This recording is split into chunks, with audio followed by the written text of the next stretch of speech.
गोरखपुर से बलिया की यात्रा पे था, गाड़ी में बैठा हुआ था और फेसबुक खोल के ऐसे स्क्रॉल कर रहा था। जैसे ही फेसबुक स्क्रॉल कर रहा था तो राजेश त्रिपाठी, जो कि भारतीय जनता पार्टी के नेता और चिल्लू पार के आदरणीय विधायक जी हैं, उनका एक पोस्ट आया और उस पोस्ट को देखने के बाद मैं ठहर गया और उनका पोस्ट पढ़ने लगा। पोस्ट पढ़ने के बाद मुझे लगा कि यह खबर आप तक पहुंचनी ज़रूरी है। उनका यह पोस्ट वैसे तो हज़ारों लोगों ने देखा है, लेकिन इनसाइड भारत टीवी के माध्यम से भी लोगों तक पहुंचना चाहिए। दरअसल पोस्ट था पंडित हरिशंकर तिवारी के विषय में। जब पंडित हरिशंकर तिवारी का मंगलवार को शाम के 7:30 बजे के लगभग में देहांत हुआ, उसके बाद इस देश के बड़े बड़े नेताओं ने शोक संवेदना व्यक्त किया। मैं राजेश त्रिपाठी जी का पोस्ट देखा, उन्होंने भी शोक संवेदना व्यक्त किया था। मुझे बहुत अच्छा लगा और मुझे ही नहीं, तमाम लोगों ने राजेश त्रिपाठी के इस कृत्य की बहुत ही सराहना की। लेकिन ये क्या, उसके अगले ही दिन, एक दिन बाद राजेश त्रिपाठी का यह पोस्ट और सोशल मीडिया पे फिर से कोहराम मच गया। कोहराम इस बात का कि राजेश त्रिपाठी ने पहले श्रद्धांजलि दी और उसके बाद ये क्या किए। मैं पोस्ट पढ़ रहा हूँ, यह पोस्ट ज़रा ध्यान से सुनिएगा और उस पोस्ट के नीचे आए कुछ टिप्पणियों को भी मैं आपसे साझा करूँगा। राजेश त्रिपाठी लिखते हैं, शीर्षक देते हैं मुक्ति पथ और पंडित जी।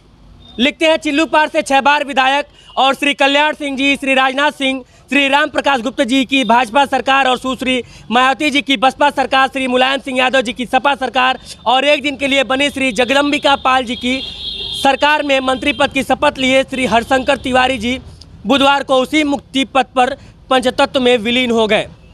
पोस्ट जरा लंबा है तो जरा धैर्य बनाए रखिएगा। आगे लिखते हैं, जिस मुक्ति पथ पर वे अपने निकटतम प्रिय परिजनों या प्रिय लोगों की यात्रा में कभी नहीं गए, चाहे उनके सगे भाई श्री शिवशंकर तिवारी जी रहे हों या फिर उनके अति निकटतम डॉक्टर शिवदत्त तिवारी जी रहे हों, जिनके जवान बेटे की अकाल मौत हो गई थी और वे बड़हलगंज बस स्टेशन से यह कहते हुए वापस हो गए थे कि मैं वहां नहीं जाऊंगा, या फिर जिस डॉक्टर मुरलीधर दुबे जी के परिवार ने उन्हें चिल्लू पार में राजनीति करने के लिए बैठने की छत दी थी, उनकी धर्मपत्नी की शव यात्रा में पटना चौराहे तक जाने के बाद यह कहते हुए वापस हो गए थे कि अब इसके आगे नहीं, या जिस पंडित भृगुनाथ चतुर्वेदी जी ने अपनी 4 बार की विधायकी वाली विरासत चिल्लू पार विधानसभा क्षेत्र ही नहीं, अपने पसीने और त्याग से जनता के सहयोग से बनवाई national inter college, national PG college जैसी प्रतिष्ठित शिक्षण संस्थान सौंप दिया, उनके परिवार में कई काल विकलित हुए मगर वे अपने जीते जी मुक्ति पथ पर अपने पांव तक नहीं रखे। जिन सगे पटीदारों से उनका दूध का भात चलता था, उनके भी दाह संस्कार में वे मुक्ति पथ पर नहीं गए। उनके अति निकटस्थ छपिया निवासी श्री शत्रुघ्न तिवारी जी पत्नी की अकाल मौत और एक और निकटस्थ बेलतड़ी निवासी श्री प्रहलाद तिवारी जी की माता जी की मौत पर भी मुक्ति पथ तिवारी जी ने कदम नहीं रखा। धैर्य बनाए रखिएगा क्योंकि इस पोस्ट में बहुत कुछ है। वो आगे लिखते हैं, उसी मुक्ति पथ पर कल उनके बेटों ने अपनी जिद और धुन के पक्के पिता की जिद और स्वाभिमान को धता बताते हुए उनके मरने के बाद उनकी काया को वहां पहुंचा दिया। राजेश त्रिपाठी जी, क्या गजब का व्यंग करते हैं आप और क्या गजब का लिखते हैं, और इस आपके लेख पर कितनी आपकी प्रशंसा चिल्लू पार की जनता ने किया है उसके बारे में भी बताऊंगा, लेकिन इस पोस्ट को थोड़ा कंटिन्यू करते हैं। दरअसल तिवारी जी के मन में यह अंदर कहीं गहरे बैठ गया था कि उनकी सफलतम राजनीतिक पारी नेस्तानाबूत राजेश के चलते कम बल्कि इसी मुक्ति पथ के चलते हुई। अगर जन सहयोग से मुक्ति पथ नहीं बनता तो राजेश को इतनी लोकप्रियता नहीं मिलती और तब कोई माई का लाल किसी भी कीमत पर उन्हें जीते जी पराजित नहीं कर पाता। आगे लिखते हैं, मगर नियति की विडंबना देखिए कि जिस मुक्ति पथ को वे अपनी दशकों की बनाई राजनीतिक बादशाहत को नेस्तानाबूद करने का कारण मानते थे, उसी मुक्ति पथ पर उनके 90 साल की पाली पोसी गई बाहुबली काया का भी अंत हो गया। जहां तक मेरा सवाल है तो मुझे इस बात की संतुष्टि है कि हमारे और हमारे मित्रों ने अथक प्रयास तथा जन सहयोग से निर्मित कराए गए मानव काया के अंतिम पड़ाव मुक्ति पथ पर चिल्लू पार के 6 बार विधायक और 5 सरकारों में मंत्री रहे श्री तिवारी जी को उनकी सामाजिक गरिमा के अनुरूप गरिमापूर्ण तरीके से दाह संस्कार की व्यवस्था के साथ श्रद्धांजलि दे पाया। मुक्ति पथ, हालांकि यहाँ पे कहने के लिए एक और कटाक्ष है, लेकिन पहले पोस्ट पूरा करता हूँ। मुक्ति पथ सभी ने मिलकर बनवाया है, मुक्ति पथ सबका है, हर अमीर, गरीब, हर राजनीतिक या गैर राजनीतिक का, यहाँ कोई भी किसी भी गांव या जिला प्रदेश का हो, दाह संस्कार करा भी सकता है।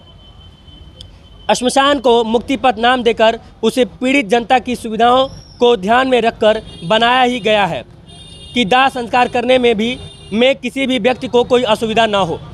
आगे लिखते हैं, मगर मेरी एक व्यक्तिगत कसक है जिसे सार्वजनिक करने से अपने आप को रोक नहीं पा रहा हूँ। आपकी व्यक्तिगत कसक तो वैसे विधायक जी बहुत कुछ है।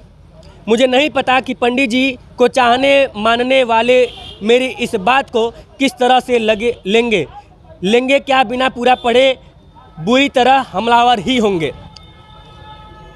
लेकिन मेरी अपनी जहाँ तक समझ है कि पंडित जी एक बेहद स्वाभिमानी, जिद्दी और धुन के पक्के इंसान थे।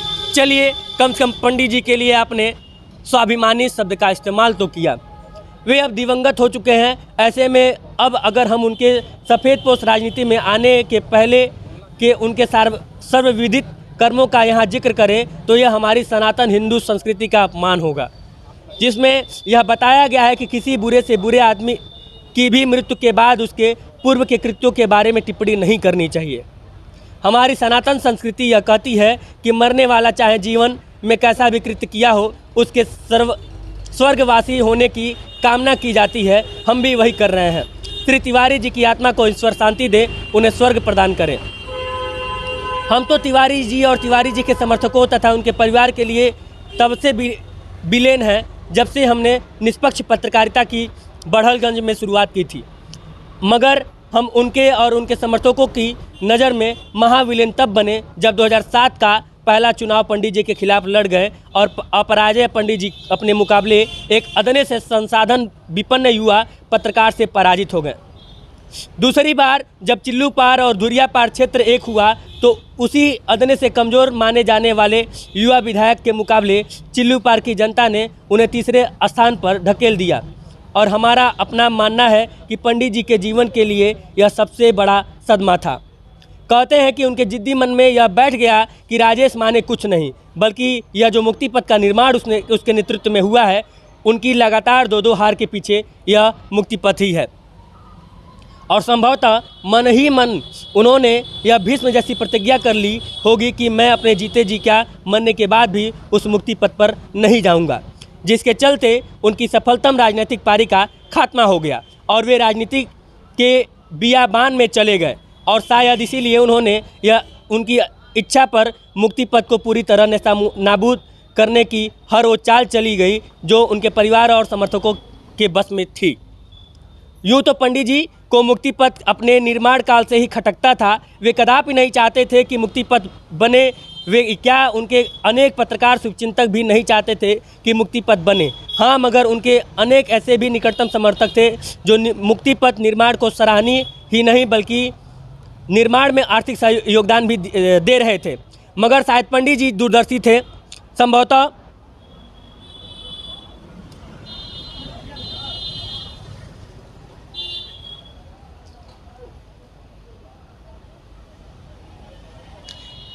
उन्हें यह पहले से ही एहसास हो गया था कि अगर मुक्ति पथ कहीं बन गया तो वह उनकी राजनीतिक बर्बादी का कारण बन सकता है। तभी तो हमारे द्वारा तीन बार हट जैसा प्रयास जिसे किए जाने के बावजूद मंत्री जी आप अपने निधि से कुछ वहां चबूतरा छांव के लिए छाया कुंज, बिजली पानी का उपाय करा दें और चलकर बड़े वाले हाल का शिलान्यास भी कर दें या नानाजी देशमुख जी के द्वारा किए जा रहे शिलान्यास समारोह में विशिष्ट अतिथि बन जाएं।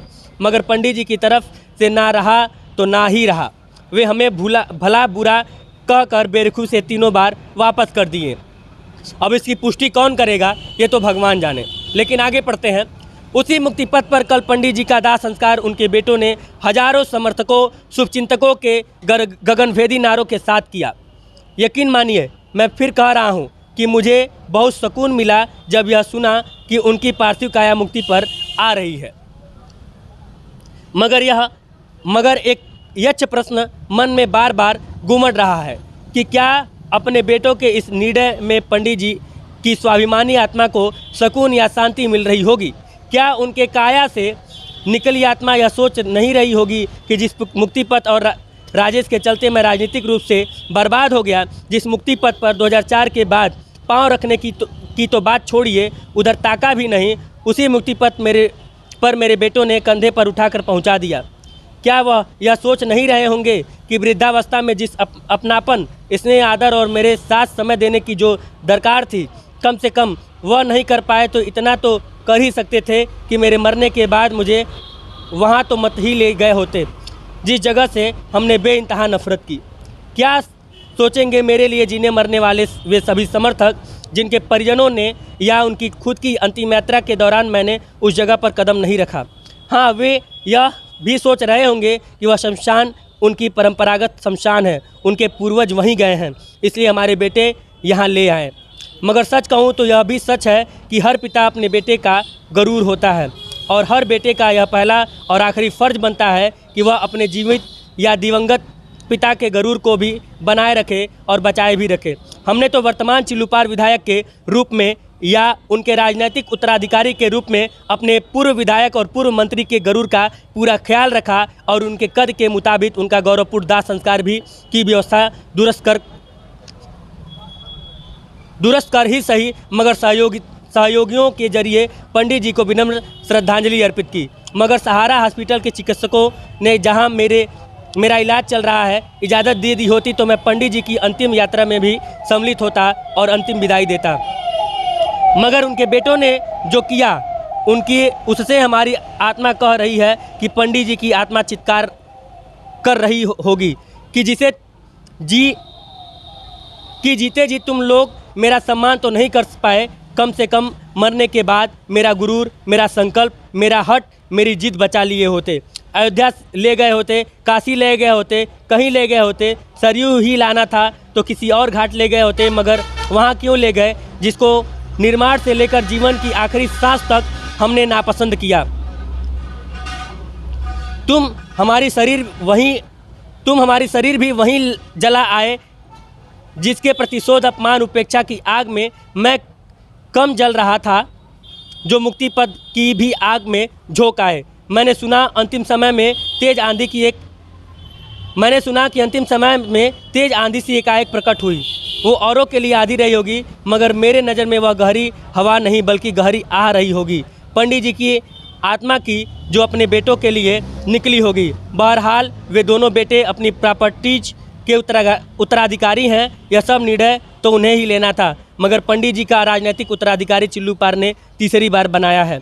वे वर्तमान विधायक के रूप में अपने चिल्लूपार के पूर्व विधायक को भावभीनी श्रद्धांजलि भी दी है, जो मेरे नैतिक, राजनीतिक, सामाजिक और मानवीय कर्तव्य था और वह फ़र्ज हमने निभाया भी और आगे भी निभाते रहूँगा। पुनः पंडित जी को विनम्र श्रद्धांजलि। चिल्लूपार विधायक राजेश त्रिपाठी।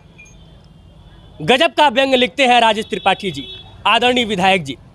गजब का व्यंग इसलिए क्योंकि आपने जब पंडित हरिशंकर तिवारी को श्रद्धांजलि दी, और मैं आपको यह गारंटी के साथ कह सकता हूं कि अपने पूरे जीवन काल में विकास गोस्वामी एक बार भी पंडित हरिशंकर तिवारी से नहीं मिला है, एक बार भी नहीं मिला है।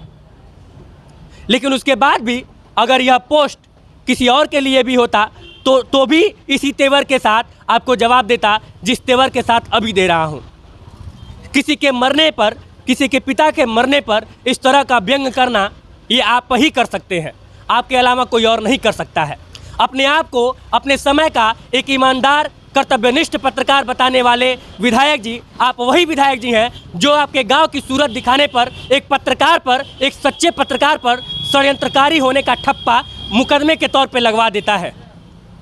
सैल्यूट है आपको सर, सैल्यूट इसलिए है क्योंकि इस तरह के व्यंग की उम्मीद, इस स्तर के व्यंग की उम्मीद आपसे नहीं की जा रही थी। कम से कम 13वीं बीत जाने दिए होते, राजनीतिक मंचों पे आ जाने दिए होते, राजनीतिक मंचों पर एक दूसरे को लेकर जो टीका टिप्पणी करना था कर लिए होते, मुझे भी बुला लिए होते, कुछ सवाल जवाब हो जाता। लेकिन किसी के पिता के मरने पर इस तरह की, इस स्तर की टिप्पणी करना कितना सही है, कितना गलत है, कमेंट बॉक्स पढ़ के आपको बताता हूँ।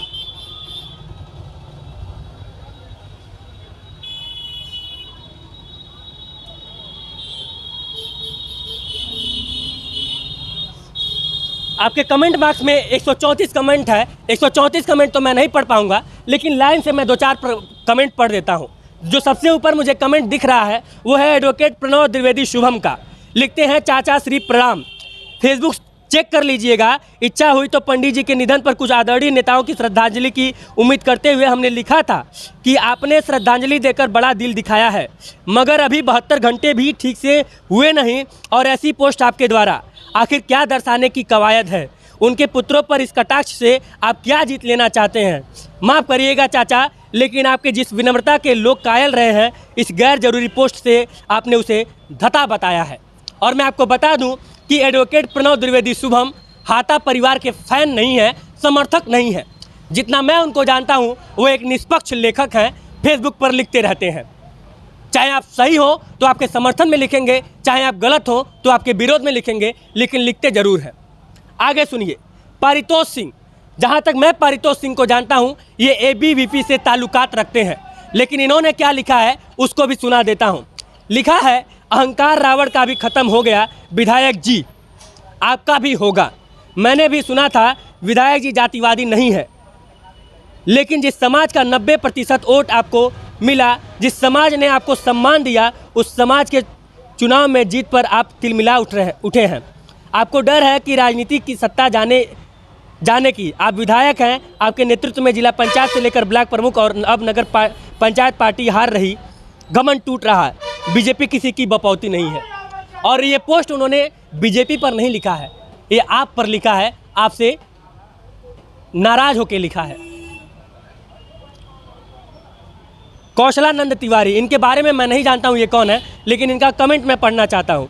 माननीय पूर्व मंत्री जी एवं वर्तमान विधायक जी, झूठ की सीमा होती है, आप अपने अहंकार में झूठ की भी सीमा पार कर देते हैं।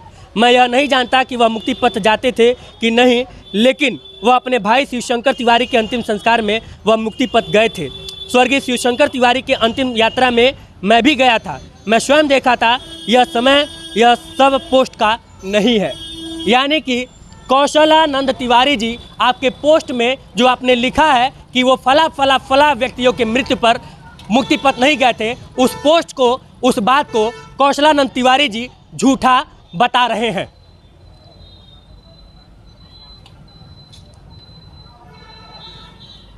रितेश पांडे जी लिखते हैं, विधायक जी बस हो गया, आप क्या कर रहे हैं? आपको यह समय उचित नहीं था कि एक टिप्पणी करने का। इस टिप्पणी से पूरी की पूरी चिल्लू पार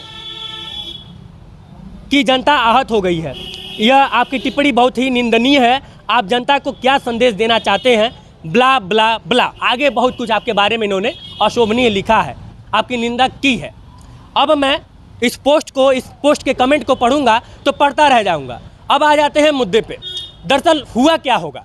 एक अनुमान चिल्लू पार की जनता के द्वारा लगाया जा रहा है। अनुमान यह लगाया जा रहा है कि जब पंडित हरिशंकर तिवारी की मौत हुई, जब उनकी मृत्यु हुई, उसके बाद कई सारे राजनीतिक लोग उनको श्रद्धांजलि दे रहे थे। उसी क्रम में आपने भी दे दिया, लेकिन आपने इंतजार किया कि आपके मुख्यमंत्री जी, यानी कि उत्तर प्रदेश के जो मुख्यमंत्री जी हैं, आपके जो नेता हैं, उन्होंने श्रद्धांजलि दी या नहीं। उन्होंने श्रद्धांजलि नहीं दी है। शायद जहाँ तक मैं जानता हूँ उन्होंने पोस्ट नहीं डाला है। हो सकता है आपने सोचा होगा कि हमारा वाला पोस्टवा देख के कहीं मुख्यमंत्री जी नाराज ना हो जाएं, तो हो सकता है कि अपने पहलके वाले पोस्टवा को लीपा पोती करने के लिए, आपने उनको अच्छा दिखाने के लिए, अपने आप को उनके सामने बड़ा साबित करने के लिए इस तरह की, ऐसे स्तर की आपने पोस्ट कर डाली हो। मेरे ऊपर मुकदमा मत कीजिएगा, मैं सही का सही, गलत का गलत बोल जाता हूँ, आदत है, सुधरेगा नहीं, मुकदमा करने के बाद भी नहीं सुधरेगा। जय हिंद।